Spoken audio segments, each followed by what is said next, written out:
Boa noite, Caio. Boa noite, Roberto. Tudo bem? Vocês estão me ouvindo? Boa noite, tudo bem? Bacana. Boa noite.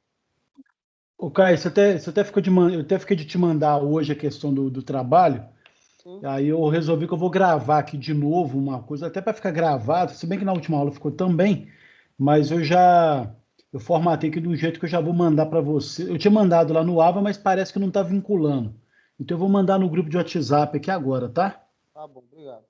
Ok? Aí eu vou repetir aqui a questão e aí vocês têm um prazo para me entregar, não tem problema quanto a isso não. Bacana? Beleza. Vamos lá. Vocês estão visualizando a tela aí, gente? A aula 6? Sim. Tá. Lembrando que a aula 6 foi a aula passada, exatamente a aula em que vocês vão escolher uma dessas normas regulamentares aí, ou seja, uma delas, e vocês vão apresentar para mim, baseado, seja no livro, texto, né? O livro está um pouco mastigado, mas na internet vocês conseguem pesquisa mais aprofundada se quiserem, tá? Qual que é o objetivo aqui? Vocês vão escolher uma dessas NRs e vão apresentar para mim, né, a conceituação, o motivo, a necessidade, a importância, os cuidados e alguns elementos aí que vão orientar a conduta, especialmente voltados, e todos eles voltados para a área da engenharia, tá? Então, basicamente o trabalho é isso, tá legal? Ok? Tranquilos? Beleza. E aí fica a critério de vocês, tá, gente? Por exemplo, no livro, a NR15 e a NR16 estão juntas. Eu coloquei separado aqui, porque não precisa ser junto, não. Se quiserem fazer junto, ok, mas não precisa, tá? E aí vocês escolhem aquilo que melhor coadunam, ou que melhor vão estar vinculados dentro de uma lógica ou não, a área de vocês aí, tá? Se não tiver, nenhuma lá na área onde eu trabalho, ou no setor onde eu trabalho, tem uma dessas NRs. Então, vocês podem escolher qualquer uma para apresentar, tá? Então, isso aqui é a atividade 6, é isso que eu vou colocar. Eu vou colocar exatamente essa tela que está aqui, vou fazer só um texto explicativo lá para os demais alunos, tá ok, gente? Tá? Lembrando que tanto você, Caio, quanto você, Roberto, vocês têm direito a uma semana a mais. Então, eu estou prorrogando o prazo aqui, ó. Para os demais alunos, eu vou dar o prazo até o prazo da semana que vem. Para vocês, eu dou 2 semanas para entrega. Tá legal? Ok. Então vamos lá. Dito isso, só anotando aqui essa condição aqui para vocês, né? Que eu já estou reforçando aqui a questão do nome para vocês, tá? Outra coisa, gente, que aí já aproveitando aqui, comunicando, eu conversei com a Amanda, que é a nossa coordenadora do curso, ela é a coordenadora acadêmica e a nossa coordenadora opa, é o outro aqui que eu vou. Aí eu vou só projetar a tela aqui, ó, só para vocês visualizarem uma mudança que a gente tá. Bom, essa aqui. Vocês estão vendo a aula 7 aí, gente? Apareceu, né? Tá.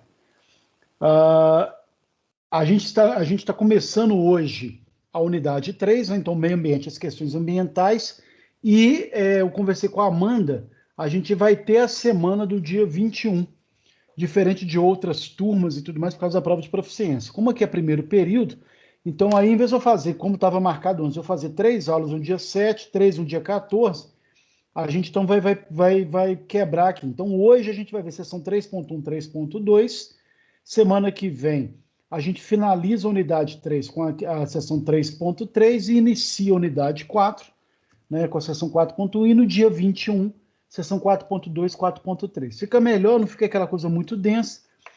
Essa matéria é um pouco mais leve em relação à outra, né, gente? Tudo é legislação, então não sei como é que algo que envolve lei pode ser tão leve, mas de qualquer forma, o assunto ele é mais envolvente, não que o outro não seja importante, tá? Então, só para registrar essa mudança, hoje, então, seção 3.1, 3.2, tá legal? Que é o que a gente vai começar agora, tá, gente? E aí, a gente está trabalhando exatamente sobre essa questão do meio ambiente. As questões ambientais, a gente vai fazer, então, agora só uma explanação rápida sobre os recursos naturais, em 3 recursos extremamente valiosos e necessários, e dando uma pincelada sobre a questão ambiental, e a gente já começa a falar hoje sobre a questão da legislação, tá? Rodrigo, mas por que eu preciso saber isso? Hoje em dia, gente, toda e qualquer empresa, independente de ser indústria, independente de ser empresas ligadas às engenharias ou não, hoje toda e qualquer empresa ela tem que ter um comportamento ambiental mais visível, como forma de garantir, não só reforçar a imagem dessa empresa como uma empresa que cuida e está preocupado com o meio ambiente, porque há uma cobrança da população em relação a isso, mas ao mesmo tempo que há uma série de legislações que vão pautar, né, essa temática, esse assunto. Então, a gente acha que não, você pega 10, 15 anos atrás, ninguém estava preocupado em questões ambientais, por mais que já tivesse sendo construído no Brasil uma política voltada para isso. Mas do ponto de vista empresarial, industrial, você não tinha um peso tão grande. Hoje, é até uma questão moral, né? Assim, se você é uma empresa que polui ou que tem uma série que não tem alguns cuidados em relação ao ar, ao solo e à água, né? Você é mal vista no mercado, e hoje você já tem até uma sociedade civil que boicota claramente, né, essas condutas equivocadas de algumas empresas. Então, por mais que eu tenha a lei, hoje você já tem até uma questão que, independente da lei, você tem quase que um protocolo de atuação, né, que, pela opinião pública, que força as pessoas ou as indústrias a se pautarem com a temática ambiental, tá? Haja vista, né, gente? Não precisa ir longe, não. Você vê que as maiores discussões hoje que envolvem o Brasil no mundo dizem respeito às questões ambientais. E se o Brasil não cuida claramente, como deveria, da questão da floresta, da questão da poluição e outros processos mais, você vê que o mundo inteiro começa a fazer retaliação, né? Então, só para vocês verem como que é uma pauta que ela tornou, ela extrapolou a questão do limite nacional, da soberania nacional, e hoje, tudo que diz respeito à Amazônia, ela é quase que uma temática mundial. Não que as pessoas, outros países, o Brasil está perdendo a soberania, deixando os Estados Unidos, ou a França, ou a Europa dar pitaco na questão. Não é bem assim, tá, gente? Mas, hoje, uma série de processos envolvendo a Amazônia vão impactar diretamente o clima. Não sei se vocês sabem, existe um processo chamado chuvas, né? Nuvem de chuvas, ou chuvas todo um processo de formação. O Brasil é o único país que tem ali o trópico, né, um dos trópicos que não é área desértica, né, enquanto que os outros lugares no mundo inteiro são. Por quê? Porque a gente tem um processo de fabricação de chuva muito grande. Eles falam até que é uma mata de chuvas, né, que assim, é uma floresta de chuvas que é criado diariamente pelo clima. Você tem a evaporação da água das chuvas na Amazônia, que pela Cordilheira dos Andes é barrada, e isso vem resultar não só no Pantanal, mas no resto do clima no sul e na região sudeste do país. Então, só para vocês verem como que o impacto da Amazônia, claro, e aí é óbvio, né, a própria Cordilheira dos Andes, que faz um paredão que permite o Brasil ser essa potência verde que é aí, tá? Então, hoje a Amazônia ela impacta diretamente no clima mundial. Em menor ou maior proporção, tem gente que fala que é não sei quantos por cento do oxigênio, não é tanto assim não, tá, gente? Mas ela tem um peso nessa contribuição, sim, tá? E aí, a gente vai ver, né, notadamente essa questão e por que essa temática se tornou importante e por que ela é uma disciplina no curso, pelo fato de que a gente tem que ter essa preocupação ambiental, ao ponto de saber, né, saber cuidar, seguir e implementar a legislação quando é o caso. Tá? Então, dito isso, nós vamos ver nessas duas próximas unidades os recursos naturais, os impactos, né, que as operações de produção vão provocar na atmosfera, no solo e na água, e na unidade 8, os principais aspectos da legislação ambiental que minimamente a gente tem que saber. Não é nada de decoreba, nem nada disso, mas minimamente a gente tem que saber, tá? Então, alguns até vocês já conhecem, outros já ouviram falar, mas aí a gente vai fazer esse retrospecto aqui na disciplina. Então, vamos lá. Recursos naturais, todo e qualquer elemento, né, do ecossistema. Então, aí a gente imagina o ecossistema, todo esse sistema, né, esse todo, né, ecológico, que são essenciais para a vida na Terra e para o desenvolvimento da sociedade humana e das civilizações. Não nos enganemos, né?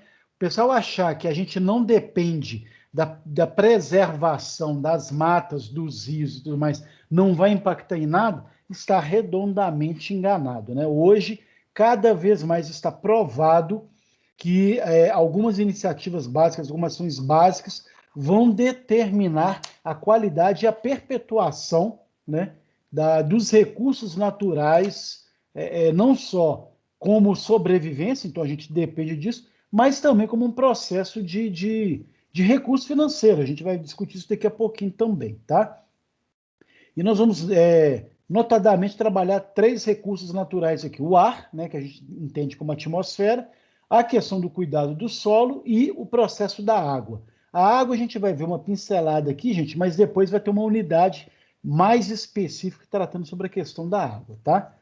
E uma frasezinha bacana, para dar uma frase de efeito, o despertar da consciência ambiental, e a necessidade dessa consciência ambiental, nos impõe uma mudança em nossa formação ética e profissional, de modo que precisaremos incorporar cada vez mais os princípios da sustentabilidade ambiental em nossos ofícios. Então, hoje, gente, via de regra, falar em ofício, falar em trabalho, falar em atividades profissionais implica em falar em meio ambiente.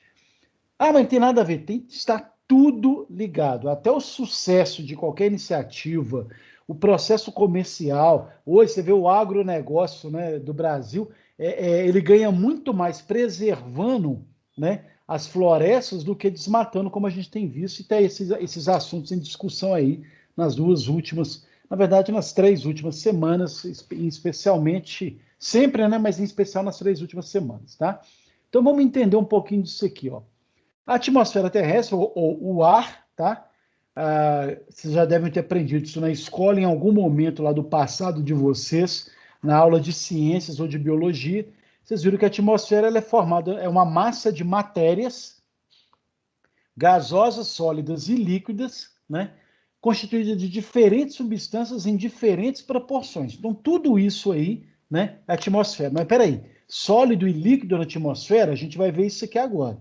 A porção gasosa, que é a maior parte, é composta aí principalmente por nitrogênio, oxigênio, gás carbônico. Então, olha o efeito do gás carbônico também na composição da atmosfera e vários outros gases também, tá? A massa sólida, por incrível que pareça, é toda a poeira que está em suspensão, pólen, micro-organismos, aquela ventania que levanta poeira, tudo isso vai compor, inclusive, a atmosfera.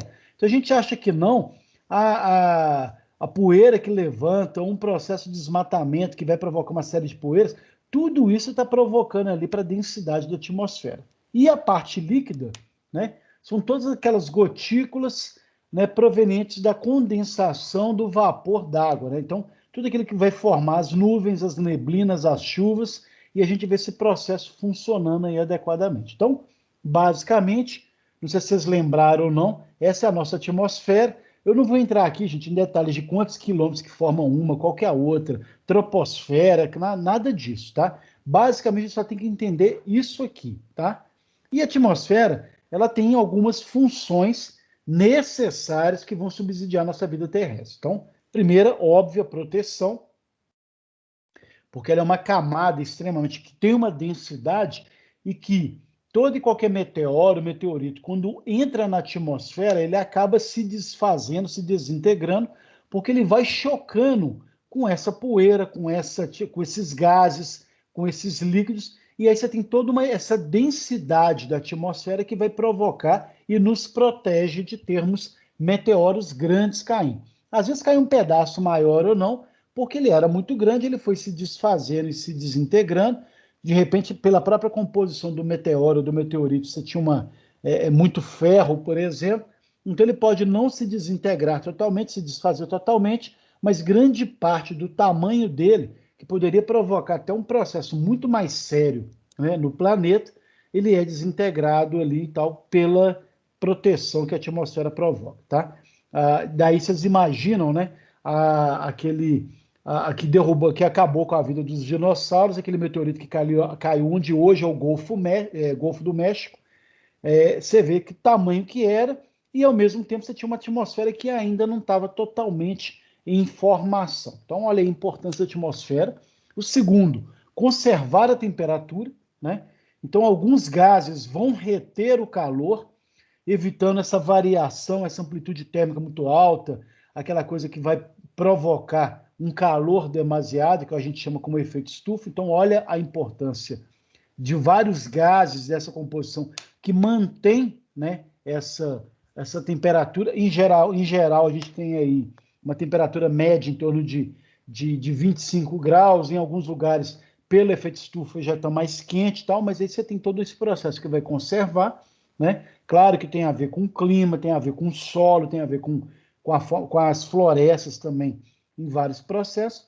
E outra proteção, outra função da atmosfera é a filtragem dos raios ultravioletas, né? Então, a própria camada de ozônio, né, vai proteger a gente dessa irradiação ultravioleta que provocaria uma série de problemas, inúmeros problemas, se não fosse a camada de ozônio. Inclusive, gente, foi a própria camada de ozônio, quando apareceu na Antártida há uns 20 e poucos anos atrás, um buraco enorme na camada de ozônio que provocava não só uma influência maior dos raios ultravioletas, né, na Antártida, como também pode provocar câncer de pele e outras questões mais. E foi a partir dessa preocupação que começou a se fortalecer essa necessidade e a importância de se discutir os problemas ambientais, né? Ou seja, o que estava provocando um buraco na camada de ozônio muito grande. Isso é tão interessante que eles perceberam que a industrialização, a questão da poluição e uma série de outros fatores estavam provocando esse aumento da camada de ozônio.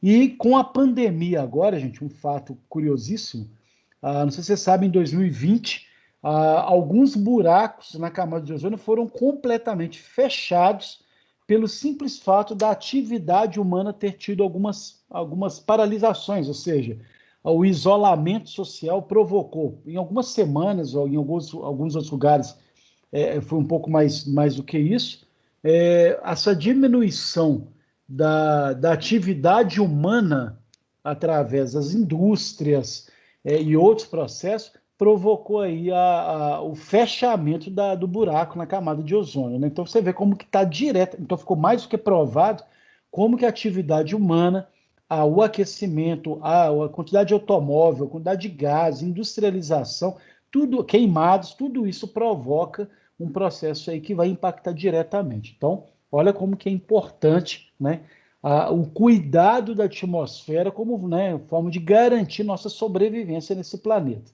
né? E as atividades antrópicas, então, que são baseadas na ação humana, vem de antro, né, ser humano antropomórfico, né? Então, todo baseado no homem, vão interferir, então ele podem, né, não interferem, né, na dinâmica da atmosfera e proporcionar mudanças climáticas. Então, se eu provoco um excesso de queima dos combustíveis fósseis, né, eu vou ter uma concentração de poluentes, uma concentração de gases, né, aumentando o efeito estufa, aumentando o aquecimento global. Então, a queima de combustíveis, a queima de carvão e vários processos vão impactar diretamente no aquecimento. Hoje, o planeta, eu lembro, gente, Belo Horizonte, há uns 30 anos atrás, 30 e poucos anos atrás, a média da temperatura em Belo Horizonte era em torno de 25 graus. Hoje é normal você ter aí em torno de 30 e tantos, 35, 37, virou uma coisa quase que normal. Por quê? Olha o tanto de impacto no aquecimento que a própria industrialização, e aí, gente, uma parte aqui, né? Eu não estou dizendo que a industrialização é ruim, né? Pelo contrário, tem que ter industrialização, mas é a forma como ela, né? A gente vai reger esses processos aí de poluentes, dos resíduos e tudo mais. Então, chamando atenção para essa questão aí, tá? E aí, a queima dos combustíveis fósseis, essa rápida urbanização em nível mundial, a gente não precisa ir longe, não. Na década de 70, 80, você não tinha um impacto grande na industrialização brasileira e no resto do mundo, como hoje em dia é. Né? Você tem aí crescimentos populacionais nas regiões metropolitanas, provocando uma série de questões e uma urbanização que vai provocar danos, né, ao meio ambiente. O maior consumo de bens e serviços, não que a gente não possa consumir, né, mas maior consumo implica em maior gasto de recursos naturais, maior gasto de água, de minerais, de matérias-primas, os resíduos dessa industrialização para produzir, né, os bens e serviços, tudo isso vai impactar aí na atmosfera, aumento da frota de veículos, né, óbvio, principalmente não só pelos materiais empregados, mas a emissão de poluentes ali, gases, e aí não só do automóvel, mas de outros poluentes que são emitidos, né, não só gases, partículas sólidas ou líquidas, né, que vêm da indústria, queima de lixo, dos automóveis, entre outras várias formas de soltar poluentes ou poluição na atmosfera, tá? Lembrando que os danos de uma poluição, ele nunca está restrito à área. Então, se você tem lá um processo de uma indústria que está ali em um determinado local, não necessariamente o impacto daquela poluição da chaminé vai provocar ali naquela região, porque aí você tem um vento levando, toda uma série de processos que vão dispersar aí, provocando o impacto disso em outros locais, né? Não necessariamente só naquele local, tá? E aí no livro eles colocam lá, lembrando, no Brasil especificamente, você tem alguns dois impactos aí que vão provocar o problema na atmosfera. Um deles é a própria agropecuária, pela quantidade de emissões de gases do efeito estufa, então, não só pelo desmatamento, e aí você tem uma série de questões provocadas com desmatamento, mas também pelo uso dos fertilizantes, a poeira e o gás tóxico desses fertilizantes vão subir para a atmosfera, vão provocar uma série de questões, e a criação de gado, né, a pecuária também, pela quantidade de gado que vai provocar a emissão do gás metano. E aí as vacas estão lá, a quantidade de gás metano que são expelidos pelas vacas que vão provocar aí esse aquecimento. Hoje já está mais do que provado esse processo. E no Brasil também, notadamente, a gente tem a questão do manejo da terra. A forma como a gente desmata, matas mesmo, florestas e tudo mais, para ter ali o uso da terra, provocando um impacto hoje. Hoje o Brasil, e aí eu dei o exemplo de Belo Horizonte, ele é muito quente, porque a urbanização provocou, né? Não só a urbanização, mas também a própria agropecuária provocou um processo de desmatamento que é altamente impactante, tá?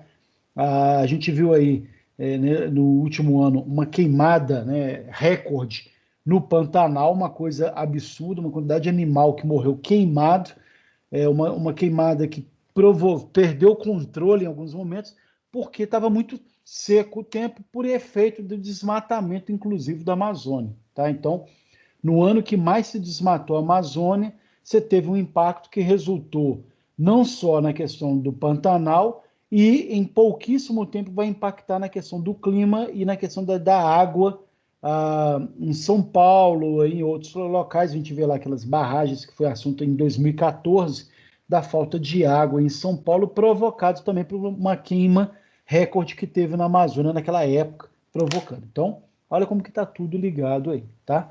Prosseguindo, questão do solo. Solo, então, é todo aquele material solto, macio, que cobre a superfície da Terra. Não vou entrar aqui na questão das camadas, tá, gente? Aquela questão da troposfera, como é que é? Todas as camadas de terra, do solo e tudo mais, não é o objetivo aqui, mas só para vocês saberem, né, que ela contém ali material mineral, orgânico, água, ar e organismos ali, né? Então é terra, né? Aquilo que a gente vai mexer com a terra. É óbvio que ela serve como um meio natural para o crescimento das plantas, então todo e qualquer processo da continuidade das árvores, da plantação, do clima e tudo mais, vai ter a ver com essa questão do crescimento das plantas. Então, olha a importância do papel do solo, e o solo é essencial à existência da vida na Terra, né? Então, não precisa nem dizer isso, né, gente?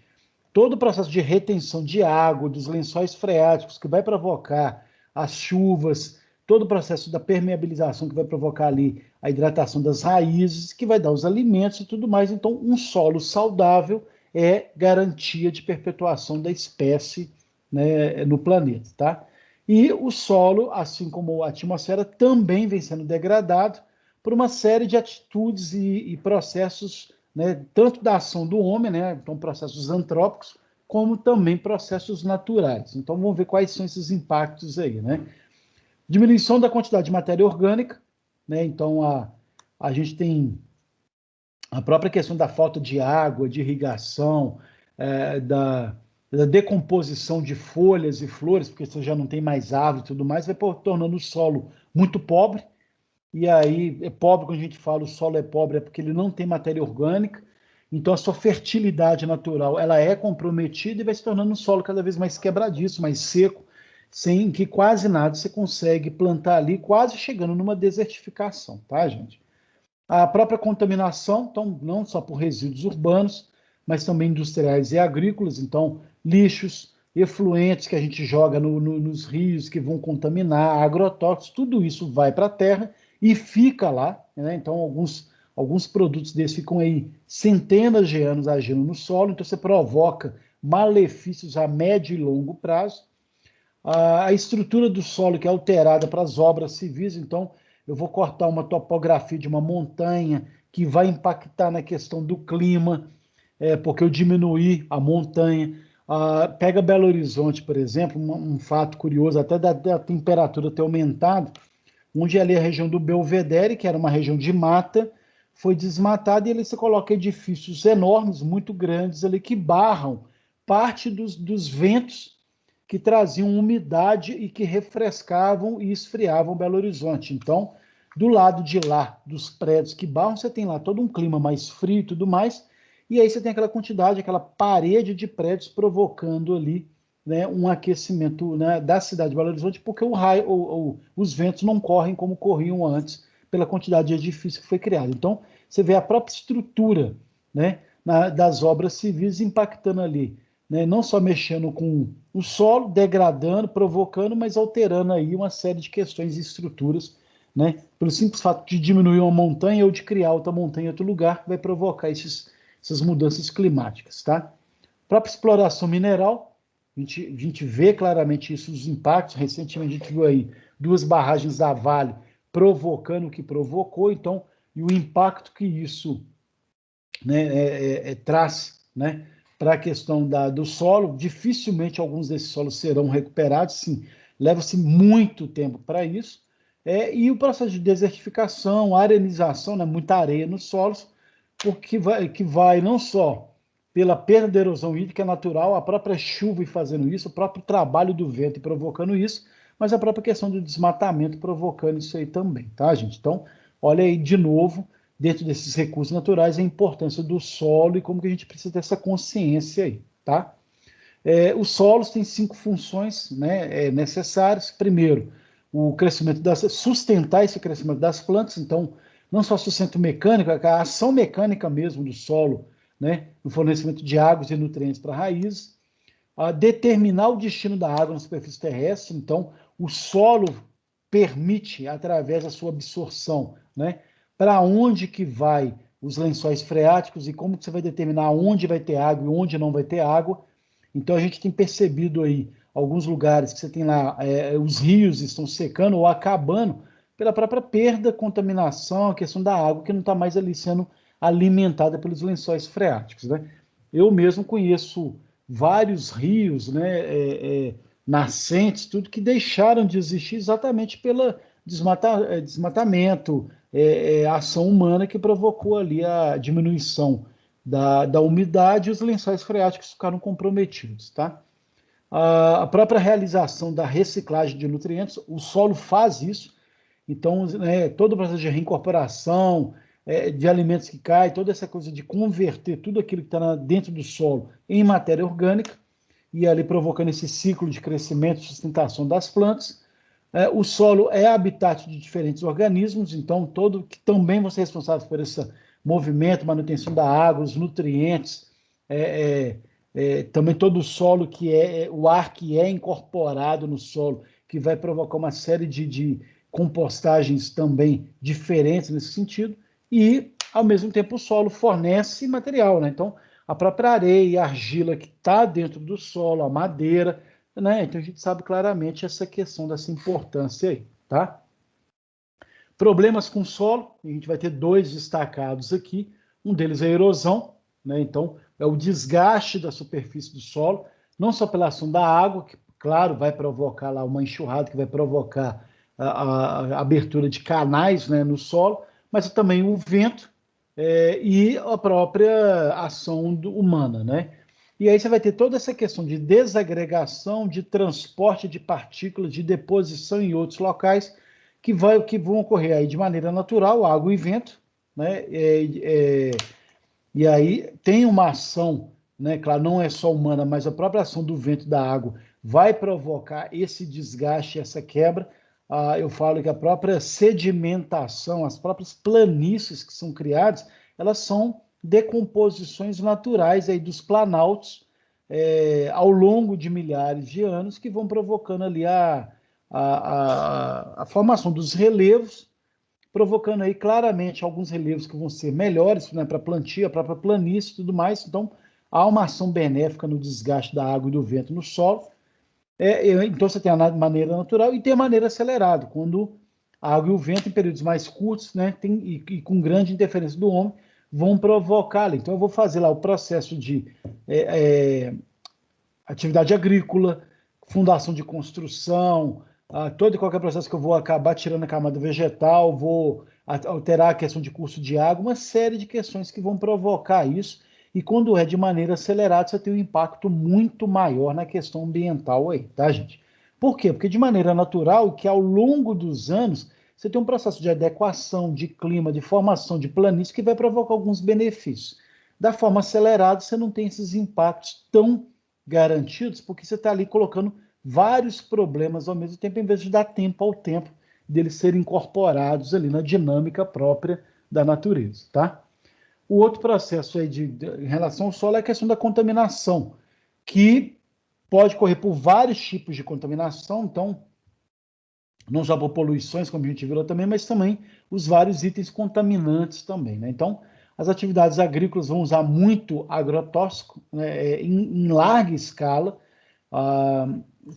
Nesse governo atual, gente, com a própria mudança de algumas questões da política ambiental e da agricultura, foram autorizados mais de 400 agrotóxicos diferentes em relação a 2019, tá? Então, de 2020 para cá. Então, olha o impacto disso, plenamente sendo utilizado, e vai desde herbicidas, inseticidas, fungicidas, para poder garantir lá a qualidade da agricultura, né? Os próprios adubos e calcários é uma forma de você contaminar também, de você, né, impactar a questão do solo. Então, tudo isso vai contaminar, além do lixo urbano, esgoto, resíduos industriais de mineração. Né? Então, não precisa nem falar muito não, né, da concentração. Se o esgoto não é tratado, se o lixo não é adequadamente controlado, os resíduos industriais, tudo isso vai impactar. E aí, o próprio livro fala lá claramente, abre um leque para essa questão da quantidade de acúmulo,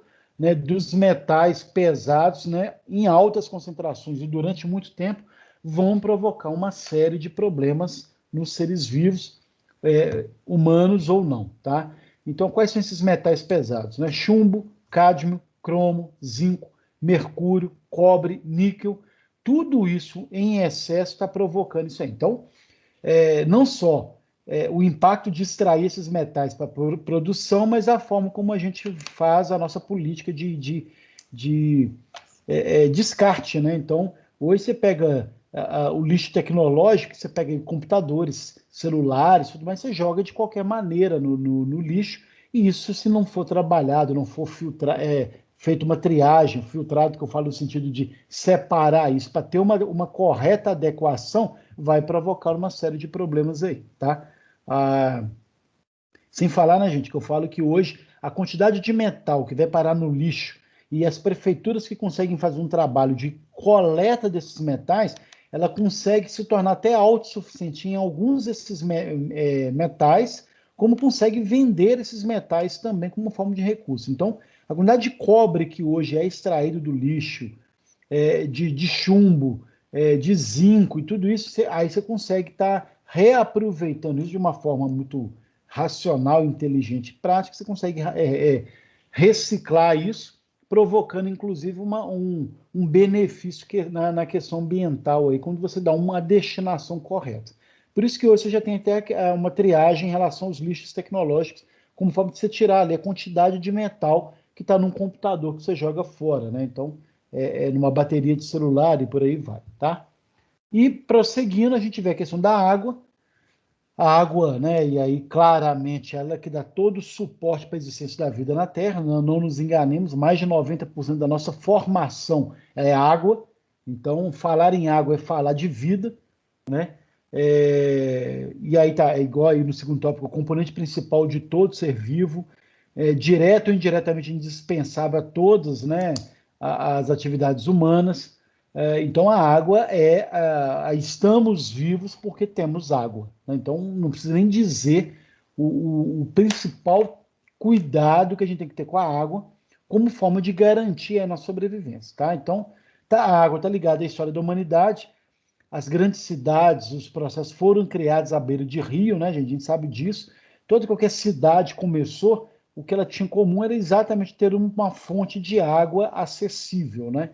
Água é um fator essencial de desenvolvimento, é através desse mesmo rio que vai fornecer o fornecimento, vai fornecer a qualidade, a sobrevivência, é que vai permitir ali o deslocamento, a irrigação, o desenvolvimento para a água, usando vários processos nas indústrias, nas turbinas e por aí vai. E a água é o agente modelador de civilizações e culturas.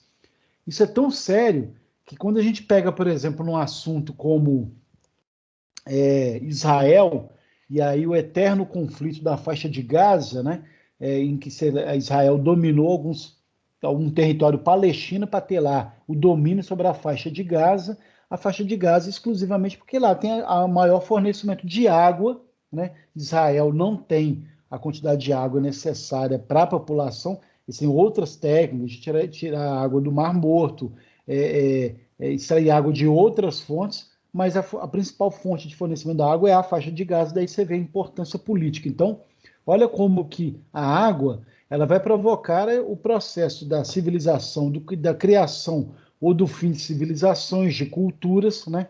Não só pelo uso, pela necessidade, pela forma do combate, de buscar água, e em lugares que têm muita carência, a gente vê o peso e o impacto dessa questão da água no dia a dia da sociedade, tá? Então, a água está presente em inúmeras atividades do nosso dia a dia, não só para abastecimento doméstico e público, atividades agrícolas, né, claro, né, industriais, geração de energia e navegação. Então, a água é o que há, né, gente? É toda a questão da importância aí. E aí, tanto as águas subterrâneas quanto as superficiais necessitam de atenção, né?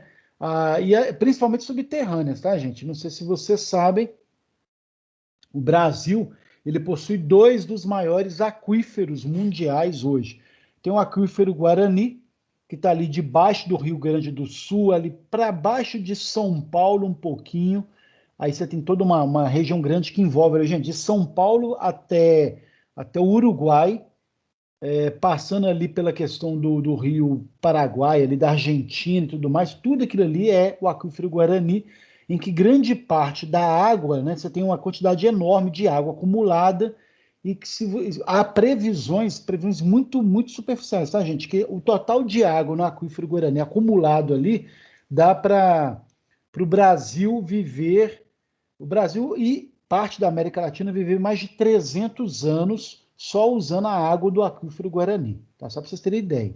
E recentemente descobriram um aquífero debaixo do Amazonas ali, né? Então, você tem um rio subterrâneo, você tem o rio Amazonas, debaixo do rio Amazonas você tem um rio subterrâneo maior do que o rio Amazonas. Então, você tem um rio superficial e você tem um rio subterrâneo. E é muito interessante, estava vendo outro dia a descrição disso, você tem lá o rio normal, você tem aí uma camada de terra grande, né, e tal, debaixo do Amazonas, e alguns metros abaixo você tem um rio com fluxo normal correndo ali debaixo. Então você também tem que vai alimentar esse aquífero também, que é um aquífero que ainda não tem nem previsão e projeção, mas dizem que ele se o aquífero Guarani dá uma sobrevida, né, de água de 300 anos, dizem que esse aquífero do Amazonas ele dá quase 3 ou 4 aquíferos guaranis. Então, olha a quantidade de impacto. E água, esse assunto é tão sério que a moeda do futuro, né, se nada for feito em relação ao cuidado ambiental, vai ser a questão de água. E não nos enganemos, se a gente não cuidar bem da nossa água, vai ter gente invadindo aqui para poder cuidar bem dela, ou para poder se apropriar de algo que é um bem vital a todo mundo. Então, hoje o pessoal briga por petróleo, no futuro vai brigar por água. Já há países que você já tem carência de água, então você tem uma série de situações provocadas aí por isso, tá? Por isso, temos que cuidar tanto das águas superficiais, né, obviamente, mas principalmente das subterrâneas, garantindo o quê? Que não tenha as contaminações pelos lixões, os aterros mal operados, aterros sanitários que não são bem trabalhados, ou aterros de qualquer espécie, acidentes ambientais, né, com derramamento de substâncias tóxicas, então vazou petróleo, em alguns lugares vai impactar a questão da água ali durante semanas, meses, anos, né? Práticas inadequadas de armazenamento, de manuseio, de descarte de matérias-primas, tudo isso vai contaminar, né, os lençóis freáticos ou nossos rios, atividades minerárias que vão expor os aquíferos, vão inclusive prejudicar o surgimento e a nascentes de águas em algumas regiões, poços artesianos mal construídos ou que foram abandonados, que aí vai provocar contaminação, vazamentos das redes coletoras de esgoto, uso incorreto dos agrotóxicos e dos fertilizantes, irrigação mal feita ou em demasia, que pode provocar, inclusive, contaminação, e outras fontes de espécies de poluição que podem provocar essa contaminação. Então, são assuntos vitais, essenciais, que a gente viu aqui nessa primeira parte aí dessa apresentação. Então, como eu disse, né, gente, essa primeira parte, que só voltar aqui na introdução aos recursos naturais, a gente vê aí minimamente essa necessidade de a gente entender esse meio ambiente e como que ele é vital para a nossa sobrevivência. E eu falo isso de uma forma muito, muito interessante, gente, porque a grande discussão hoje no Brasil em relação à Amazônia, entre outros aspectos, mas a questão do uso lá da Amazônia como plantio ou criação de gado, já foi provado economicamente, né? E é tão interessante que a própria ministra da Agricultura do governo atual, ela é uma defensora em parte, tá, mas ela é uma defensora, então, ministra da Agricultura, né? Então, quando a gente fala agricultura, Ministério da Agricultura, é você ter terra para plantar.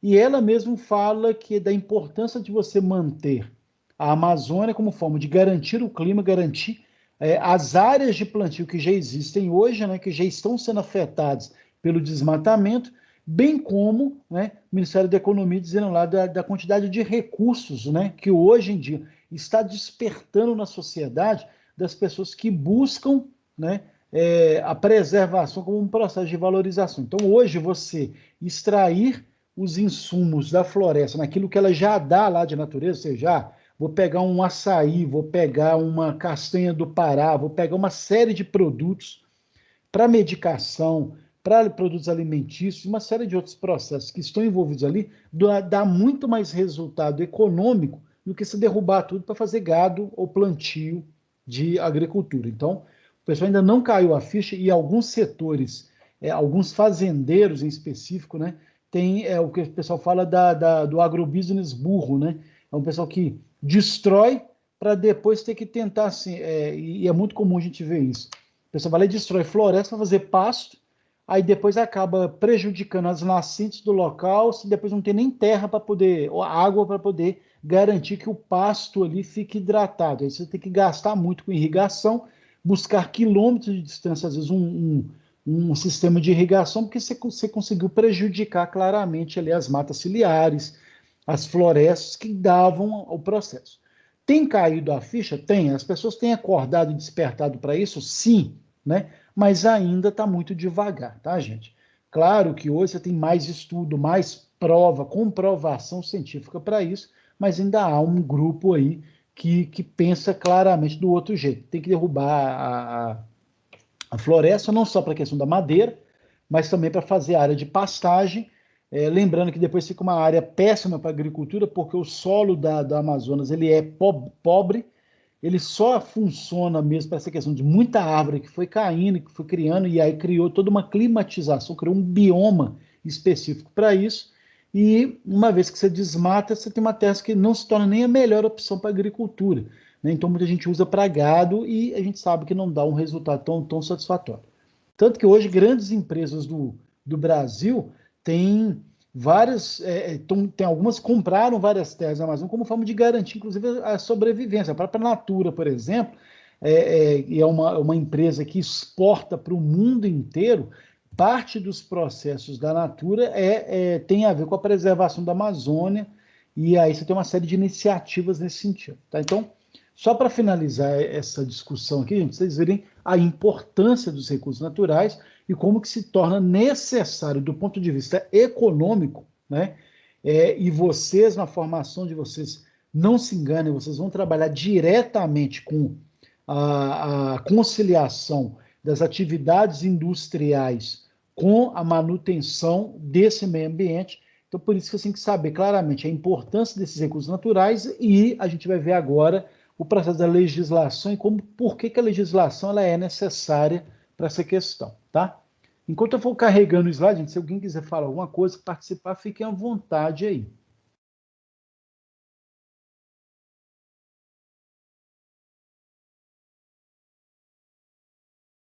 Vou pegar aqui, isso, apareceu aí. Bom, e aí, como a gente está vendo, né, na nossa matéria de legislação, segurança do trabalho e legislação em relação ao meio ambiente, a gente vai ver hoje, começando aqui, a questão dos aspectos gerais, tá? Então, lembrando, fazendo só um retrospecto aí do que a gente acabou de falar, os recursos naturais são fundamentais, né, para a existência humana, então não precisa nem explicar isso mais, e eles são finitos, então eles vão acabar, né, se algo não for feito, tá?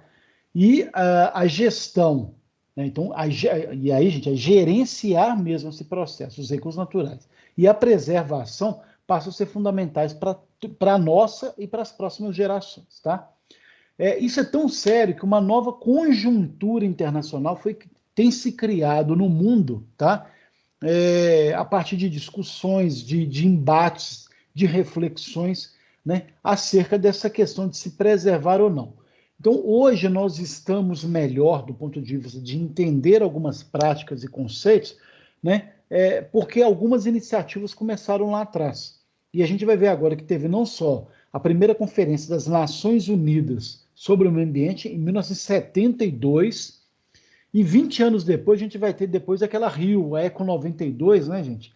Que foi exatamente essa questão de a gente discutir, e aí é interessante como que o Brasil encampou uma discussão como forma de trabalhar essa questão um país que tinha naturalmente uma certa preservação do seu meio ambiente, o impacto de ter mais florestas e várias questões, maior concentração de água potável e outros processos mais, nada mais do que lógico que tivesse um encontro, não só para comemorar esses 20 anos aí da primeira Conferência das Nações Unidas sobre o meio ambiente, tá? Agora, o principal em 72 é que essa conferência ela permitiu criar, dentro do direito, e aí envolve todos os países, uma nova ciência jurídica, um novo entendimento jurídico voltado para o direito ambiental e para a legislação ambiental. Então, olha, o principal dessa conferência não foi exatamente isso. A necessidade de você criar um viés jurídico de maneira que você vai ter toda uma legislação que vai punir ou vai orientar, vai punir quem depredar, então, provocar danos, ou vai orientar a forma que você precisa trabalhar em relação a políticas ambientais. Então, você vai ter todo um compêndio, toda uma legislação voltada para isso, tá? E a gente vai ver agora a retrospectiva histórica de proteção do meio ambiente a partir dessas iniciativas que a gente viu lá. O próprio livro ele começa falando das 3 primeiras fases no Brasil, e aí citando destacadamente a questão do Brasil, você pega lá, do descobrimento até a metade do século XX, você quase não tinha regra ambiental no Brasil. Isso é claro, né, gente? Você pega lá, o desmatamento era parte da cultura, do crescimento, do desbravamento do Brasil, aquela coisa toda. Era uma cultura quase. Antigamente as pessoas jogavam lixo pela janela do carro, era um hábito normal, quase ninguém te criava caso com isso. Hoje, se você joga um lixo, dependendo do local, há pessoas que já criam caso com isso. Se você pega num ônibus, por exemplo, aquelas várias. E aí é até interessante como é que isso vai mudando, né, gente? Antigamente não tinha nem lixeira nem ônibus. Hoje você está cheio de lixeira no ônibus, você pega um papel que você joga pela janela, alguém do ônibus vai cutucar ou vai falar alguma coisa com essa pessoa. Vocês já perceberam isso. E como que isso é uma mudança cultural, uma mudança de foco em relação àquilo que a gente nem ligava antes e agora passa a ligar. Ah, mas o que tem a ver jogar o papel? Porque você tem um acúmulo de papel, de lixo e tudo mais que vai provocando, além de enfeiar a cidade, você tem uma série de transtornos provocados por isso.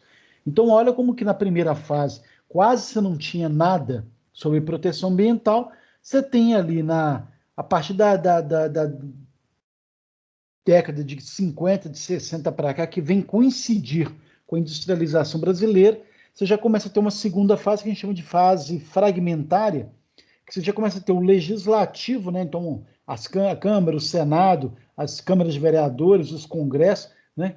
Preocupados com a quantidade de recursos naturais, então eles estavam preocupados com, opa, nós temos recursos naturais que são finitos, né? Mas a gente precisa, então, começar a ter alguma iniciativa para preservar, mas ainda não tinha nessa fase um cuidado com a qualidade integral. Então não basta apenas desmatar, é preciso plantar, garantir, criar uma série de iniciativas. E a partir daí você vai ter lá, né, o surgimento do Código Florestal em 65, códigos de caça, pesca e mineração que vão regulamentar que épocas que você pode caçar ou pescar ou extrair minerais em determinados locais. Então parece que não. É isso que garante hoje você ter muito camarão. Por exemplo, você tem por épocas do ano que você não pode mais pescar camarão, determinados peixes. Na época da piracema, por exemplo, você tem alguns cuidados, você tem algumas áreas de proteção que determinados animais não podem ser caçados em algumas épocas. Então, tudo isso, né, como forma de garantir aí a perpetuação de espécies e a manutenção de algumas espécies. Você tem a lei de zoneamento industrial, que vai criar alguns critérios para a indústria se instalar, especialmente a partir de um exemplo que foi famoso no mundo inteiro, gente, que foi a cidade de Cubatão, que se tornou o local mais poluído do mundo, né? É uma cidade ali perto de São Paulo, tá, gente? Então, Cubatão, em que você tinha lá o ar era tão poluído que em poucos minutos você respirando o ar de Cubatão você tinha algum tipo de doença séria sendo afetado ali pela poluição industrial. A partir da lei de zoneamento e outras questões mais, gente, é que foi criada a necessidade de você ter filtro hoje para as chaminés, a forma como as chaminés são instaladas, uma série de iniciativas que vieram a partir daí. E depois, em 89, a lei dos agrotóxicos, até como forma de garantir, né, alguns cuidados, algumas regulamentações na questão do combate a pragas, né, na agricultura, até para ter cuidado com a quantidade de agrotóxicos e como que isso provocava malefício, apesar de agora de algumas... a lei está um pouco afrouxada nos últimos 2 anos aqui, tá? Então, tem essa segunda fase, e vai ter uma terceira fase que a gente chama de fase holística, em que aí, em 81, então vejam bem, antes da Eco 92, então você já tinha lá, desde do Conselho das Nações Unidas, né, de Política Ambiental, você vai ter uma lei, então um assunto que foi crescendo, e em 81 o Brasil, então, cria a sua lei 6.938, que é chamada a Política Nacional do Meio Ambiente. E foi essa lei que vai trabalhar dessa política e de tudo que diz respeito ao processo ambiental brasileiro. É aí que foi criado o CISAMA, Sistema Nacional do Meio Ambiente, que vai gerar depois uma série de iniciativas, o ICMBio, alguns organismos, algumas ONGs que vão garantir isso. O ambiente ele passa a ser compreendido como um sistema ecológico, então tem um todo interligado ali, tá? E aí por isso eu tenho que proteger não só o ar, mas a água, mas a cobertura vegetal e o solo. E aí você tem toda uma política que vai ditar, né, a questão de como preservar, a melhoria e recuperação da qualidade ambiental, condições de desenvolvimento socioeconômico tem que respeitar determinadas regras, então você não pode simplesmente ir cortando árvore, você tem toda uma série de políticas que vão garantindo isso, voltados exatamente para essa proteção aí da dignidade, da vida humana, com forma de garantir plenamente esse processo, tá? E na hora que a gente tem essas três fases aí, né, e em especial de 81 para cá, mesmo tendo uma política nacional, a gente tinha uma Constituição de 64 que não contemplava claramente algumas questões ambientais, e na Constituição de 88, né, então, ou seja, derivado inclusive dessa política nacional do meio ambiente, a gente vai ter aí a Constituição Federal regulamentando de vez, como um texto constitucional, né? Ou seja, então, porque a Constituição é que vai reger, inclusive, a própria lei. Você tem uma lei anterior que foi criada dentro da antiga Constituição, mas agora você vai ter uma série de normas, artigos, incisos e parágrafos mais abrangentes em relação à condução do direito ambiental, das questões da temática do meio ambiente, inclusive algumas sendo consideradas cláusulas pétreas. O que são isso? São aquelas cláusulas que não podem ser alteradas. O que a gente chama de são irrevogáveis. É tão complicado, são essenciais e básicas para toda e qualquer discussão no Brasil. E quando a cláusula é pétrea, não há mudança. Então, a Constituição ela veio garantir que a política ambiental ela se tornasse, em alguns elementos, cláusula pétrea, única, eterna, que não pode ser alterada. Então, a questão do cuidado do solo, da preservação, do clima, do ar e tudo mais, passa a ter todo um processo de cláusula pétrea. Diz respeito à vida humana, então não se mexe nisso, cláusula pétrea, tá? O próprio capítulo 6 da Constituição vai tratar especificamente do meio ambiente e vai ter lá todo o seu conceito normativo, os direitos, os deveres, as punições e tudo isso que vai criar uma jurisprudência em relação ao processo ambiental, tá? Continuando, em 97 você vai ter algumas políticas que foram criadas, gente, como forma de complementar a Constituição e como forma de regulamentar, e a gente está vendo exatamente isso aqui, a questão da legislação ambiental, regulamentar uma série de processos que, porventura, não estavam tão claros. Mesmo que na Constituição eu tenha lá o cuidado com as águas, você não tinha uma lei específica para como e de que maneira regulamentar esse cuidado com as águas. Então, por exemplo, essa Política Nacional dos Recursos Hídricos, né, a Lei 9.433 de 1997, é exatamente conhecida como a Lei das Águas, em que ela vai ter lá todos os instrumentos para gerir os recursos hídricos, né, de domínio federal.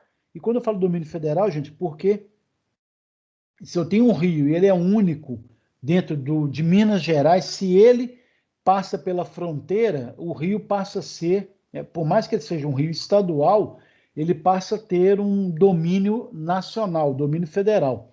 Então, o Rio São Francisco nasce aqui no meio, na zona da mata de Minas, na hora que ele está lá, que ele cruza a Bahia e vai atingir outros estados do Nordeste, ele deixou de ser mineiro, ele passa a ser de aspecto de domínio federal, tá? Então, ele é um rio federalizado, tá?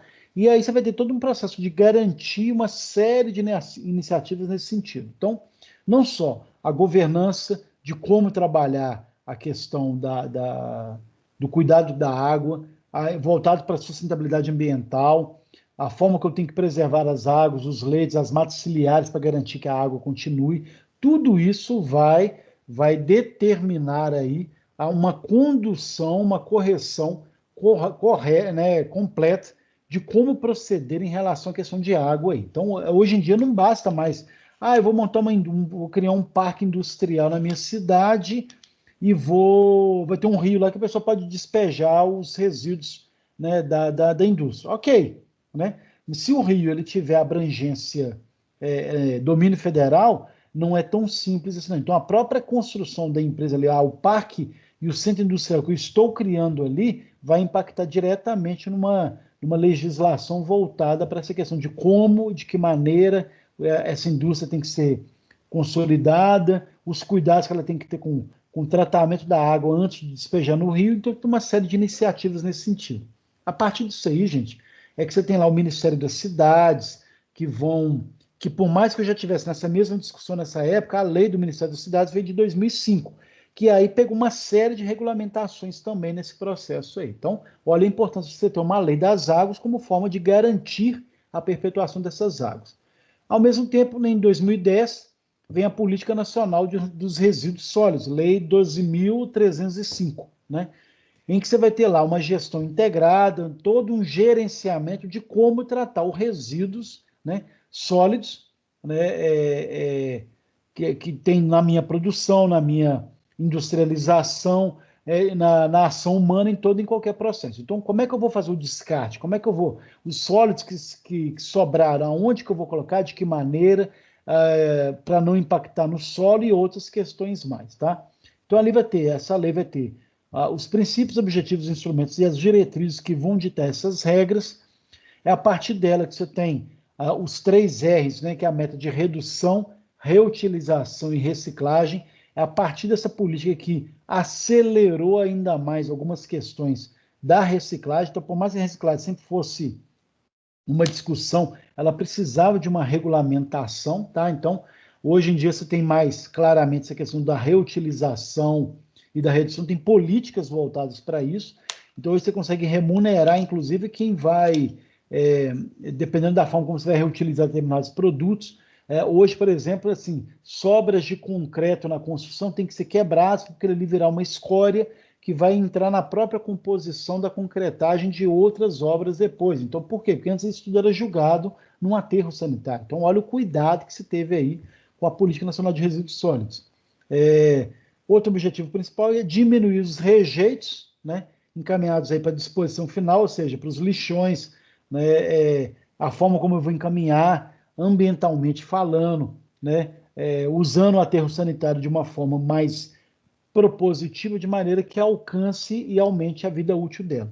Só para efeito comparativo, aquele aterro sanitário que tinha ali perto, indo para o Ceasa, na altura ali da BR-040, perto do bairro Pindorama e tudo mais, ali é um aterro sanitário, era o maior e principal de Belo Horizonte, que durou pouco, porque a forma como você colocava ali a questão do aterro, gente, provocou a seu preenchimento de uma forma assim, até muito rápida, né? Se levando em conta a forma como foi ali a desacriação e tudo mais. Hoje em dia, com as novas técnicas, em que você consegue separar uma série de materiais, questão da reciclagem, reutilização, o correto, quais materiais podem ir para o lixo ou não, ou quais ainda vão ter que ficar em terrenos paralelos, tudo isso consegue diminuir, né, a questão desses aterros. Mais ainda, você consegue, em alguns aterros, até não ter a contaminação, né, do chamado chorume, né? O pessoal tem mania de achar que o chorume é algo ruim. Na verdade, o chorume é um composto, um derivado ali da compostagem de uma série de produtos que estão ali naquele aterro que vão provocar. Claro, se eu só tenho ali colocando vegetais, legumes, né, e tal, o resto de comida, ele vai ter um chorume mais de qualidade. Mas na hora que você tira os metais pesados, que você tira outros processos, até o próprio chorume, que é coletado, né, e é muita coisa, ele pode ser usado de alguma forma depois, né, num plantio, numa outra área, como adubo e tudo mais. Então, olha aí o processo de saber utilizar o aterro nesse sentido, tá? E com a Política Nacional dos Resíduos Sólidos, você também vai ter o processo o princípio da precaução e poluidor pagador. O que é isso, gente? É a partir dessa lei que eu vou ter a questão de ter cuidado, então eu vou me precaver, vou ter toda uma precaução de evitar que tenha impacto ambiental, e caso tenha, né, o poluidor, a empresa, a indústria, a pessoa, né, que, no caso, geralmente é iniciativa privada, mas você tem pessoas que vão responder por isso, que está poluindo, ela se torna um poluidor pagador. Então, vai ter uma responsabilização da iniciativa privada.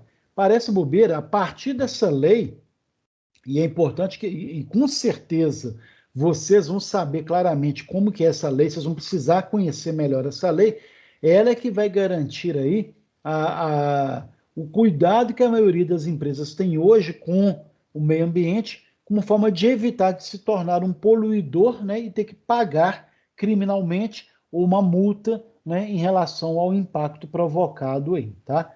Parte daquela punição com relação ali à barragem de Brumadinho, de Mariana e Brumadinho, entrou nesse princípio do poluidor pagador. Parte da pena deles, além da questão do cuidado, das mortes e tudo mais que eles estão respondendo também por uma ação em relação à questão do poluidor pagador pelo fato de ter provocado. Você tem um rio lá hoje que você não consegue usar água ainda, provocou uma série de questões e os impactos a gente sabe claramente quais são. Então, você tem ali, eles estão respondendo o processo de poluidor pagador também. O pessoal até brinca, é mais certo deles serem punidos nessa do poluidor pagador pelos efeitos que se provocou do que outras também que tem lá, tá, gente? E há várias formas da empresa pagar, ela pode fazer um replantio e outras iniciativas que podem aí, mas o fato é, poluiu, tem que pagar de alguma forma em relação a isso, tá? Bom, quando a gente fala dessa questão do poluidor pagador, dessa preocupação, é para evitar exatamente o chamado dano ambiental. O que é o dano ambiental, né? Então, toda poluição causada pela ação humana que, ultrapassando, né, os limites do desprezível, né, daquilo que até então você tem uma certa tolerância, daquilo que pode ser desprezado e tudo mais, vai causar alterações no meio ambiente. Então, é toda degradação ambiental provocada. Então, quais são esses tipos de danos ambientais? O dano ecológico que eu provoco, né, uma destruição de uma mata, alguma coisa que eu jogo lá que pode provocar e tudo isso. A alteração do biota, né, que tem a ver com a composição do bioma. Então, todo o processo do habitat natural, da forma como está ali gerando, o clima, a natureza, como algumas coisas funcionam e tudo mais, tudo isso vai ser provocado, vai provocar o dano ambiental à saúde, as próprias atividades produtivas. Outro dano que a Vale está respondendo é porque ela provocou uma série de processos de desabastecimento de hortifruti grangeiros para a região metropolitana de BH. Então, parte das verduras e tudo mais ficaram caras porque a maior parte dos produtores que atendem. Gente, e aí hortifruti grangeiros é alface, tomate, alho, quase tudo vinha ali da região de Brumadinho, né? Então, afetou ali a questão das atividades produtivas, por exemplo, do plantio, eles também estão respondendo isso. Então, todo e qualquer processo que vai provocar um impacto na atividade produtiva é considerado um dano ambiental, questão da segurança e ao bem-estar. Então, impactou, destruiu, pegou fogo, devastou floresta, tudo isso é dano ambiental. Então, e aí é tão bacana que na hora que a gente está trabalhando nessa questão da legislação, a responsabilização pelo dano ambiental não admite o chamado excludente de ilicitude, né? Então, e aí colocando o tópico aí, basta o exercício de qualquer atividade potencial de risco para caracterizar a obrigação de reparar o dano ambiental. Não tem aquela coisa assim, vamos dar um desconto porque provocou, ou porque foi sem querer, ou porque é algo que era importante. Não tem disso, não. Vou dar um exemplo recente aqui em Belo Horizonte. O Belo Horizonte está construindo o Clube Atlético Mineiro está construindo um estádio ali na região do Califórnia, perto ali da Via Expressa.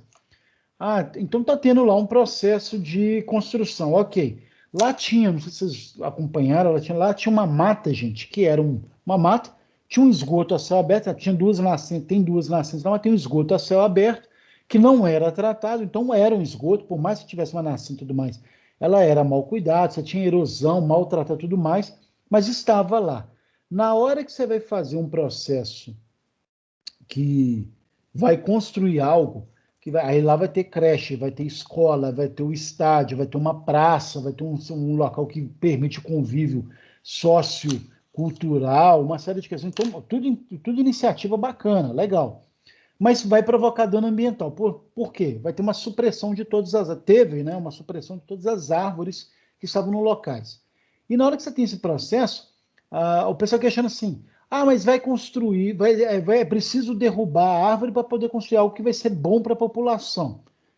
Qualquer que seja esse bom, não, tá, gente? Faz uma praça e uma arena, um encontro cultural, ok, é melhor. Então, e aí você perguntasse para a população do entorno, entre ter aquele esgoto a céu aberto, o lixão que todo mundo jogava lixo lá, a erosão e um monte de problema, entre ter aquilo lá e ter essa nova arena de uso cultural, qual que vocês preferem? Mesmo o pessoal achando que essa a construção ela é benéfica, o dano ambiental ele está caracterizado. Então, o estádio, o time, ele tem que garantir, por exemplo, né, uma negociação, porque o caráter de excludente de licitude. Olha, por mais que não tenha intenção e que seja por uma boa causa e tudo mais, você tem que responsabilizar-se pelo dano ambiental que você está provocando, né? E aí entra uma série de contrapartidas, e uma delas é plantio de não sei quantas, acho que 80 mil árvores, mais a manutenção de uma série de questões.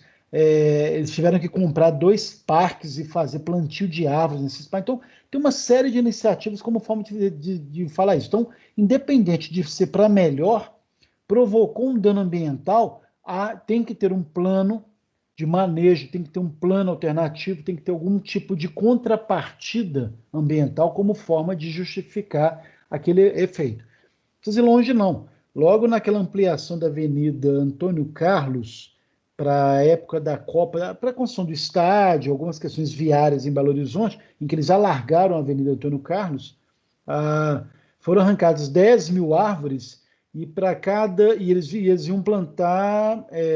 Aliás, foram arrancadas 1.000 árvores, e para cada árvore arrancada, eles têm que plantar 10 árvores. Então, a prefeitura tem um processo, em alguns lugares ela fez isso, de plantar 10 mil árvores como forma de contrapartida para aquele impacto que provocou ali. Algumas árvores foram plantadas na própria via, né, a própria avenida lá Antônio Carlos, outras foram alavancadas em alguns parques que foram necessários para poder, né, minimizar o dano ambiental, porque não tem excludente de licitude ali, tá? Então, só para ficar claro esse processo aí. E aí, em 98, né, a gente vai ter a chamada Lei de Crimes Ambientais. Então, por mais que eu tinha esses protocolos, essas políticas e tudo mais, foi preciso criar, ainda para poder complementar esse pacote todo, a chamada Lei de Crimes Ambientais. Então, a Lei 9.605, ela é de 98, em que você vai ter toda uma responsabilização criminal, né, pelos crimes ambientais provocados da forma como a gente conhece, né, mas também pelos crimes ambientais administrativos, né, que é aquilo que é provocado ali pela afirmação falsa, né, ou enganosa, sonegação ou omissão de informações. Então, por exemplo, eu vou construir uma represa. Além dos danos ambientais, que eu estou ali fazendo uma apuração e mapeando e tudo mais, de repente para não ter que gastar muito, vou lá e vou... não, lá na região, em vez de... eu contabilizei lá, tinha 10 mil árvores, não, eu contei lá só tinha 1.000 árvores. Então, você está sonegando, você está omitindo, você está dando uma afirmação falsa, como forma de minimizar o impacto ambiental que você vai ter que reparar, por exemplo. Então, é tão interessante essa lei que ela permitiu que até essas ações baseadas em falsidades, em fake news, em mentiras e tudo mais, tivesse a responsabilização criminal pelo crime administrativo. Porque fica aquela coisa do tipo assim, estava lá o trator, teve um problema lá que mexeu no solo e tal, não, mas houve algumas ações que não foram plenamente observadas. Então, hoje, na hora que você vai fazer alguma iniciativa que vai envolver o meio ambiente, você tem que ter todo um cuidado de ter, e aí geralmente você até contrata empresas de fora como forma de garantir ali, fazer uma análise, uma fiscalização do que tinha, o que não tinha, quais são os impactos e tal, e fazer todo um processo para auditar isso tudo para poder servir de base nas compensações depois que você precisa. Então, por quê? Porque senão corre risco de você ter um crime administrativo baseado num crime ambiental, tá? Então, frente a um dano ambiental comprovado, deve ser, né, e aí é interessante que você deve se atribuir um responsável que vai responder pelo fato. Então, aconteceu lá a barragem da Vale. Alguém precisa ser responsabilizado. Então, não é a Vale que é uma pessoa jurídica. Então, na figura do presidente, ou do chefe, ou de alguém que permitiu ou autorizou determinada coisa, você vai ter uma responsabilidade. Então, passa a ter um nome para que alguém pague pelo crime ambiental que foi cometido. Então, e é interessante, porque se fosse antes pessoa jurídica, né, gente? A empresa desmatou. Então a empresa vai responder criminalmente. Aí depois ela declarava falência da empresa, acabou a punição, né? Quando você passa a ter uma atribuição de uma pessoa e você vincula o crime a alguém, a um CPF, isso reforça o cuidado, porque ninguém vai querer ser preso com uma falta de cuidado ou de observância algumas questões básicas em relação ao meio ambiente, tá? Então, o dano ambiental, ele vai ter, né? Então ele não é nem pode, ele vai ter repercussões, não só na esfera civil, administrativa e penal, tá? Cada uma produzindo sua própria responsabilidade própria e autônoma, ou seja, eu posso ter o mesmo crime ambiental que vai ter um impacto civil, vai ter um impacto administrativo e vai ter um impacto penal. Então provocou morte lá. Então eu vou responder civilmente e vou responder penalmente por aquele processo ali. Posso omitir algo que provocou a morte. Então eu vou responder administrativamente e responder civilmente e penalmente. Ou seja, então olha como que cada esfera pode ter a sua pena e aí vai ter como é que fala? A punição que vai acumular com outras punições por um mesmo crime, né? Então, provocou um crime ambiental, você pode ter aí várias autuações pelo mesmo crime, tá, gente? E na esfera civil, uma particularidade, o rumo do processo civil, ele pode tomar dois caminhos diferentes. A primeira é a obrigação do poluidor a indenizar ou reparar os danos ao meio ambiente. Então, provoquei um negócio que provocou a destruição de uma floresta inteira. Então, uma das punições pode ser civis, ir lá e replantar ou reconstituir aquela floresta inteira, tá? Então, plantar as árvores, as mesmas espécies nativas que estavam no mesmo local. Então, a própria Vale está fazendo isso. Não sei se vocês já viram ou acompanharam. Ela vai lá e raspa o excesso de lama, está voltando em alguns lugares ao solo, entre aspas, original que estava ali, e estão replantando espécies nativas do bioma ou da região, né, como forma de reparar parte desse crime ambiental que foi provocado. Então, uma coisa é você reparar o dano causado ao meio ambiente, outra possibilidade é a indenização ou reparação do dano ambiental a terceiros. Então, provocou um problema lá, além de eu ter que reparar o meio ambiente, eu tenho que reparar as pessoas que moravam ali, que impactou ali, então todo esse processo. Então a esfera civil ainda pode se multiplicar por uma série de questões. Então, às vezes a gente acha assim, é tão engraçado essa questão da punição, né, gente? Que aí uma dica que é um assunto que não tem a ver, mas só para vocês entenderem. Se você está andando de carro e você provoca lá uma barbeiragem e derruba um poste de luz, né? Então, além do dano físico que você teve ali, que você quebrou o poste de luz, você tem que reparar para a CEMIG o poste de luz. Ok, você tem que ir lá e construir e colocar um novo poste no mesmo local. É a CEMIG que vai pôr, mas você paga pelo poste que foi colocado ali. E se qualquer aparelho eletroeletrônico queimou, né, nesse mesmo dia, alguém entrar com denúncia, olha, eu estava em casa e minha televisão queimou no dia tal, tal hora, e que aí eles vão perceber que isso foi atribuído ao crime do acidente do poste, o dono a pessoa que provocou o acidente ainda tem que pagar, vai pagar os equipamentos eletroeletrônicos também provocados por essa barbeiragem dele. Então, essa questão de responsabilização é isso, de repente uma única ação vai provocar uma série de fatores e desdobramentos e várias punições que podem se acumular, né, uma acumulação sem fim provocados por isso, tá? Então, dentro desse processo da lei do crime ambiental, é necessário que essa esfera de atuação, de autuação, seja rígida, né? Então, cada vez mais as pessoas exigem isso, que ela seja rígida aos danos ambientais, pois a gente vê que o meio ambiente desequilibrado, né, gente, vai provocar uma série de questões que vão impactar na questão da vida humana, né, nossa e das futuras gerações. Então, vai impactar na questão do aumento do clima.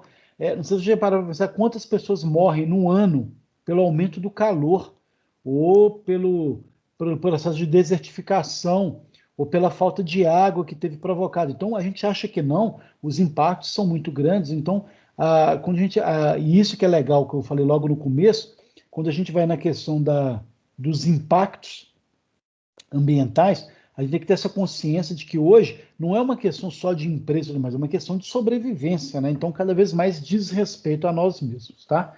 E aí, prosseguindo de acordo com a matéria, você tem todo um processo que, para garantir, então, por mais que eu tenha uma série de restrições e tudo mais, e até um pouco do que eu já tinha falado, você tem a questão do licenciamento ambiental, que é o artigo 9º daquela lei que a gente citou lá atrás, de 81, né, da Lei 6.938, a Política Nacional do Meio Ambiente. Eu vou ter a ideia do licenciamento ambiental, que é uma formalização, uma autorização para instalação ou operação, né, de empreendimentos, de atividades, de equipamentos sociais que podem vir a causar lá algum dano ao meio ambiente. Então, se eu vou fazer algo, uma construção que vai provocar algum impacto, que vai ter uma questão, eu tenho que tirar um licenciamento ambiental. Então, determinada obra vai provocar lá, vai ter um impacto, pelo tamanho do prédio, vai ter um impacto grande na questão do clima ou no sombreamento de alguma região, tem que ter um licenciamento ambiental. Né? Coisa pequena até que não, mas dependendo do local onde você mora, você tem que ter esse cuidado, tá? Então, isso aí, o licenciamento é baseado em leis, normas técnicas, administrativas, que vão dizer ali claramente quais são as obrigações, as responsabilidades com a implantação que você está fazendo ali. Olha, ok, então em cima disso aqui que você está construindo, a gente te dá a licença ambiental, mas você vai ter que criar alguns processos, alguns cuidados para poder garantir isso aí, tá? É o que eu falei logo do exemplo do estádio aí do Clube Atlético Mineiro aí que está construindo, né? Então, ele vai se dar em 3 etapas. As etapas principais é a licença prévia, licença de instalação e licença de operação.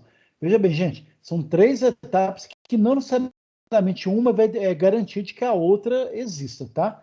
Licença prévia é a licença da fase preliminar mesmo. Olha, eu fiz algum estudo, por exemplo, né, pegando esse exemplo do estádio.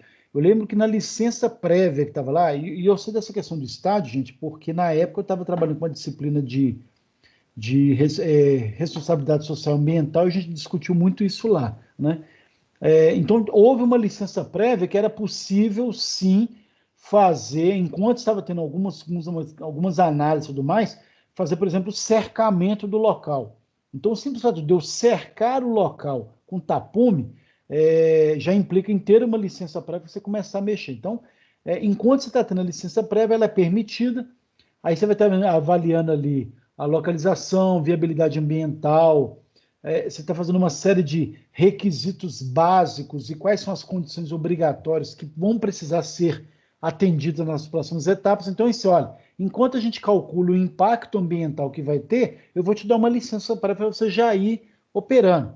Porque às vezes você tem uma pressa, você precisa ganhar dinheiro, você precisa fazer algum negócio, então você já vai tendo autorização prévia enquanto alguns impactos ou algumas orientações ainda não são definidas. É muito comum isso, tá, gente? Nas prefeituras, alguém vai construir alguma coisa, você tem a licença prévia, ok, pode ir construindo, e em breve vai sair aí uma licença, alguns outros requisitos em relação a isso. Então, é aquela coisa para você já começar a operar, tá?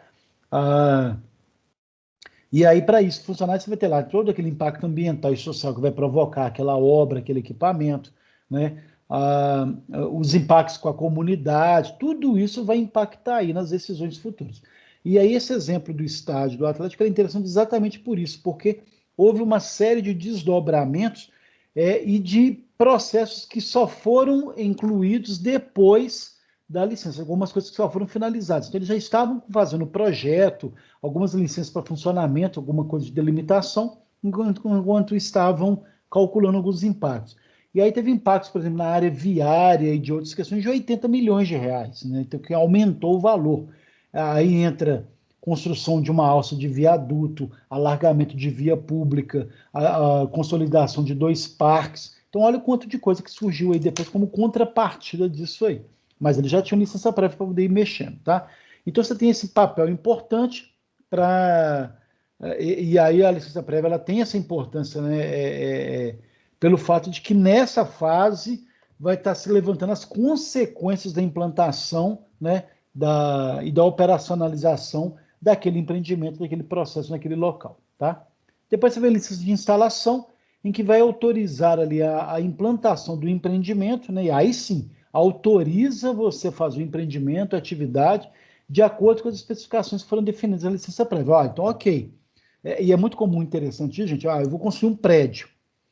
E enquanto você está lá, você tem um projeto do prédio, da construção, e aí enquanto você está lá sendo aprovado essa construção do prédio pela prefeitura, ela tem os engenheiros lá dentro que vão determinar o tamanho do prédio, a área de permeabilidade, a questão do recuo do fundo, das laterais, né, para não impactar vizinho. Enquanto eles estão fazendo esses vários cálculos, eles dão licença prévia.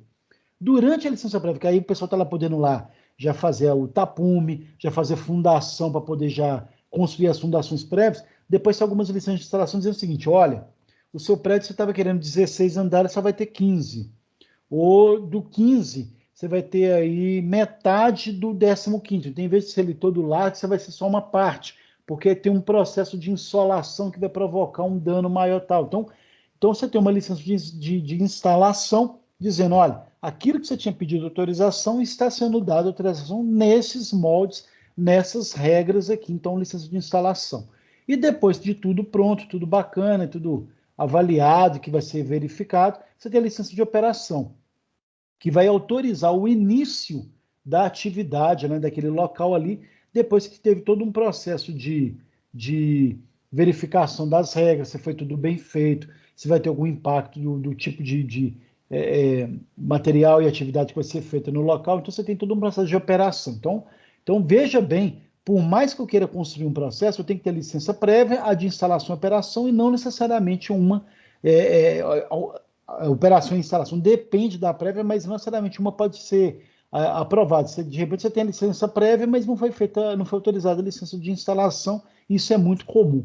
Algumas usinas no Brasil passam por isso, né? Você tem todo um processo lá de instalação de uma usina hidrelétrica, você tem alguma licença prévia que o pessoal começa a ir manuseando, fazer alguns processos de análise, de estudo, né? Então precisa para ter isso, mas não necessariamente às vezes sai a licença de instalação. Por quê? Teve alguma coisa que barrou, alguma coisa que impactou. Eu lembro de um caso famoso no Rio Grande do Sul, que tem uma usina que estava para ser construída, teve a licença prévia, o pessoal já estava fazendo estudo de uso do solo para saber a profundidade que teria as fundações e tudo mais, e no meio do processo a licença de instalação foi bloqueada porque lá tinha uma mata de araucária, que é uma árvore símbolo de lá, e que tem todo um processo para poder... e era uma floresta de araucária, e aí ia ter todo o impacto ali, e foi barrada a licença de instalação por causa da floresta de araucária. Ao ponto do pessoal, não, então a gente pega, desmata e planta em outro lugar. Ok, então você faz isso primeiro.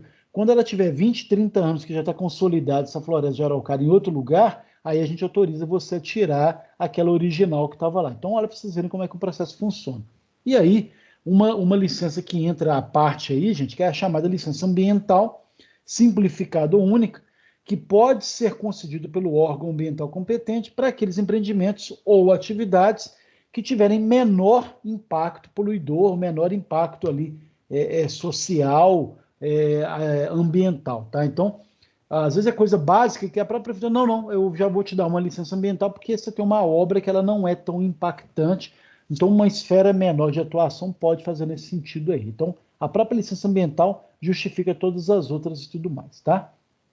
E aí, o tipos de estudos necessários para que os impactos ambientais sejam identificados, para que se possa dar início ao processo de licenciamento ambiental, tá, gente? Então, todo e qualquer processo visando esse licenciamento ambiental tem que partir dos estudos ambientais. Isso através de uma resolução, a resolução do CONAMA, de 97, em que vários estudos, vários processos precisam ser feitos, que tem a ver com a localização do que você pretende fazer, a forma como vai ser instalada, a forma como vai ser operada, se for ter uma ampliação de atividade ou não, né, dentro desse local. É muito interessante que às vezes você tem uma licença para construir uma casa e que depois você não pode transformar a casa, por exemplo, num estabelecimento comercial. Por quê? Porque tem algumas questões no bairro que vão impactar. Então, olha como que às vezes tem várias coisas amarradas. Aqui é a mesma coisa. Então, vários processos para poder você ter uma licença ambiental e um licenciamento ambiental garantido, você tem que começar lá com um relatório ambiental, fazer um plano e um projeto de controle ambiental rigorosíssimo, um relatório ambiental preliminar sobre o que vai ser, o que tem no ambiente, o tipo de animal, o tipo de fauna, né, de flora que tem nos locais. Então, todo um processo rigoroso para isso. Um diagnóstico ambiental que vai determinar uma série de ações, um plano de manejo de como proceder ou manejar com algumas questões, algumas espécies, um plano de recuperação enquanto você está construindo ali, então você vai degradar algumas áreas, depois como é que você vai recuperar essa área, né? E uma análise preliminar de risco ambiental que pode provocar. De repente eu vou colocar lá uma indústria que está toda bacana e tal, e eu não medi o impacto, por exemplo, da, da telha de zinco que está ali batendo e como que isso vai aquecer a região. Então parece que não, você tem que ter todos esses cuidados. Dá um exemplo bem concreto. A Coca-Cola ela saiu ali do anel rodoviário, em frente àquele shopping Del Rey, que era a fábrica, e ela construiu lá em Itabirito a fábrica dela lá. E lá é interessante que para ela construir a fábrica dela lá, ela teve que ter uma série de políticas. Claro que ela se usufruiu disso, né? Não só tem uma legislação mais rigorosa. Então, olha o contraste entre a primeira fábrica e a atual. Na primeira, você não tinha uma série de iniciativas que foram incorporadas ou não, mas nessa nova teve todo um processo de reuso de água, placas fotovoltaicas, placas de aquecimento solar, a questão de tratamento de água, a questão de floresta. Então, uma série de iniciativas feitas como um processo para autorização. Então, teve todo um processo que, né, entrou como contrapartida ambiental, e, ao mesmo tempo, uma série de cálculos que foram feitos, como a questão do risco da fábrica estar lá, algumas contrapartidas, algumas questões lá.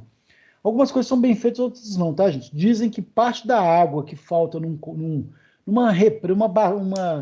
uma represa que tinha lá, quase que natural, de acúmulo de água, hoje ela é quase toda vazia, porque dizem que a quantidade de água que é utilizada pela Coca-Cola. O pessoal dizem que tem um efeito, sim, foi dimensionado, mas não foi dimensionado corretamente. Então, eles estão até está tendo alguns processos lá em relação a essa questão do uso da água, em que a Coca-Cola vai ter que resolver de alguma forma aí para frente, tá?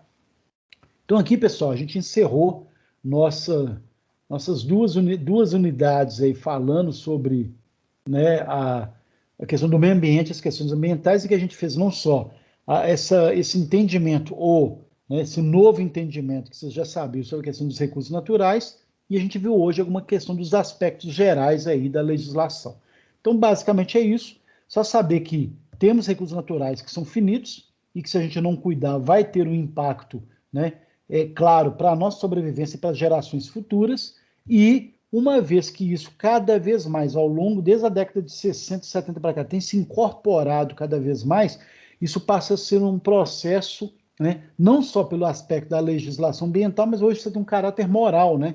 Hoje as pessoas preservam, não porque já tem a lei, mas porque já parte da própria pessoa, a própria indústria, a própria empresa, as várias iniciativas que já partem dessa questão do cuidado aí. É uma mudança de mentalidade, inclusive. Então, eu sempre brinco com os alunos, né, e com vocês aqui agora eu falo a mesma coisa, que a gente tem salvação no futuro, né? Essas gerações que estão vindo, elas são muito mais voltadas para essa questão da ética, da moral, dos cuidados com o meio ambiente, como um processo quase que a gente vai cada vez mais melhorar essas situações. Tá? Então, há vida verde no futuro aí, desde que a gente preserve agora, né, gente? Por isso da importância de criar caso mesmo com a questão do desmatamento da Amazônia, das queimadas, do tráfico ilegal de madeira, das grilagens de terra, da mineração sem controle, tudo isso que está aí afetando e que afeta decisivamente o nosso clima e o clima mundial, tá?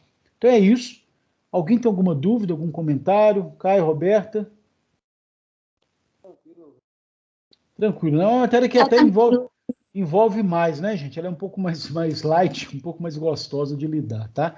Então, meu boa noite para vocês, uma excelente semana. O trabalho eu vou colocar lá no grupo agora, tá, Caio? Lá do WhatsApp, aquela tela da aula 6, e vou colocar instrução. Não, vocês já sabem, mas aí para quem é da turma, quiser acompanhar e fazer, vocês têm um prazo de 2 semanas, os demais eu vou colocar o prazo até semana que vem. Combinado isso? Tranquilos? Sim, Ok, tranquilo. bacana. Então, um bom final de semana, uma boa sexta-feira. Cuidem-se, tá, gente? E até semana que vem a gente desmembrou ali agora as 3 aulas que seriam para o encontro, a gente desmembrou em 3 encontros e indo até o dia 21, conforme o calendário. Bacana? Um abraço, sucesso para vocês, se cuidem e até semana que vem. Boa noite, Rodrigo. Obrigado, gente.